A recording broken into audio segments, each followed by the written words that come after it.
Tudo começou em fevereiro de 2014, quando a Rússia começou a ocupar a península da Crimeia. Mas antes de chegarmos a esse ponto, é importante entendermos o contexto que levou a essa intervenção militar. Em novembro de 2013, a Ucrânia estava em um momento de grandes mudanças políticas. O então presidente ucraniano, Viktor Yanukovych, recusou um acordo de associação com a União Europeia e optou por estreitar os laços com a Rússia. Essa decisão gerou uma enorme onda de protestos no país, conhecido como Euromaidan. Esse movimento culminou na derrubada de Yanukovych em fevereiro de 2014, criando um vácuo de poder na Ucrânia. Com a saída de Yanukovych, a Rússia viu uma oportunidade estratégica de agir. Em 22 de fevereiro de 2014, poucos dias após a queda de Yanukovych, as forças russas começaram a se mover para a Crimeia, uma região da Ucrânia com grande população de etnia russa. Em 27 de fevereiro de 2014, tropas russas sem insígnias começaram a ocupar a Crimeia, tomando o controle do parlamento e das instalações governamentais. A Rússia inicialmente negou que essas tropas fossem suas, alegando que eram unidades de autodefesa local. Em março de 2014, a Rússia organizou um referendo na Crimeia sob ocupação militar, no qual as autoridades russas alegaram que a maioria da população votou a favor da anexação à Rússia. No entanto, esse referendo foi amplamente criticado pela comunidade internacional e considerado ilegítimo. Mesmo assim, a Rússia anexou oficialmente a Crimeia em 18 de março de 2014. Enquanto isso, no leste da Ucrânia, a situação começou a se agravar. Militantes separatistas pró-Rússia começaram a se levantar nas regiões de Donetsk e Luhansk, áreas de maioria russa. Esses grupos começaram a tomar o controle de prédios administrativos e a declarar a independência das regiões ucranianas. No início de abril de 2014, um grupo de combatentes pró-Rússia, com apoio militar da Rússia, tomou a cidade de Sloviansk e outras áreas da região.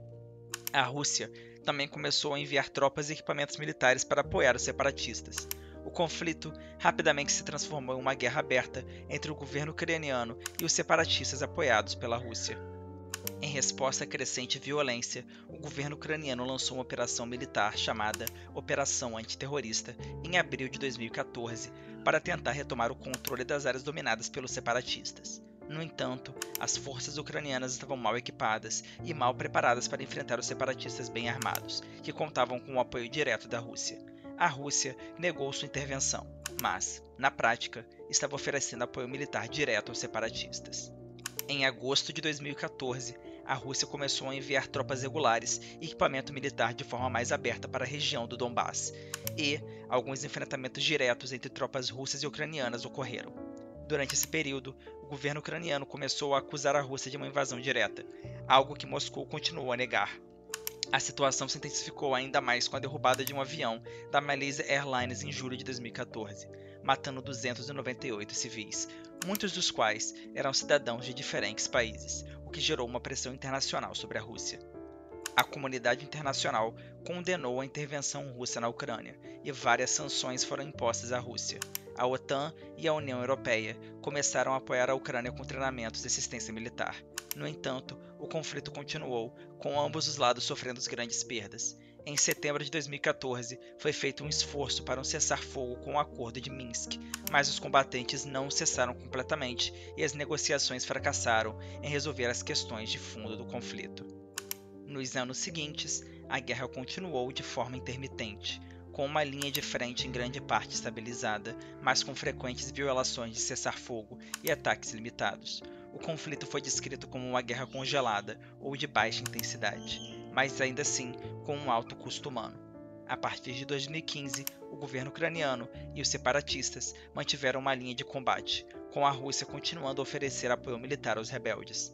Em resumo, a guerra russo-ucraniana começou com a ocupação da Crimeia e a crescente intervenção militar russa nas regiões do leste da Ucrânia, onde grupos separatistas pró-Rússia começaram a lutar contra o governo de Kiev. Embora a guerra tenha começado como uma intervenção militar limitada, ela se transformou em um conflito contínuo e escalado ao longo dos anos, com grandes repercussões para a segurança e estabilidade da Europa. O que começou como uma disputa territorial evoluiu para uma guerra devastadora com implicações globais. Este foi um breve resumo de como o conflito começou. Se você gostou, não esqueça de deixar seu like, se inscrever no canal e compartilhar esse vídeo com seus amigos. Até a próxima!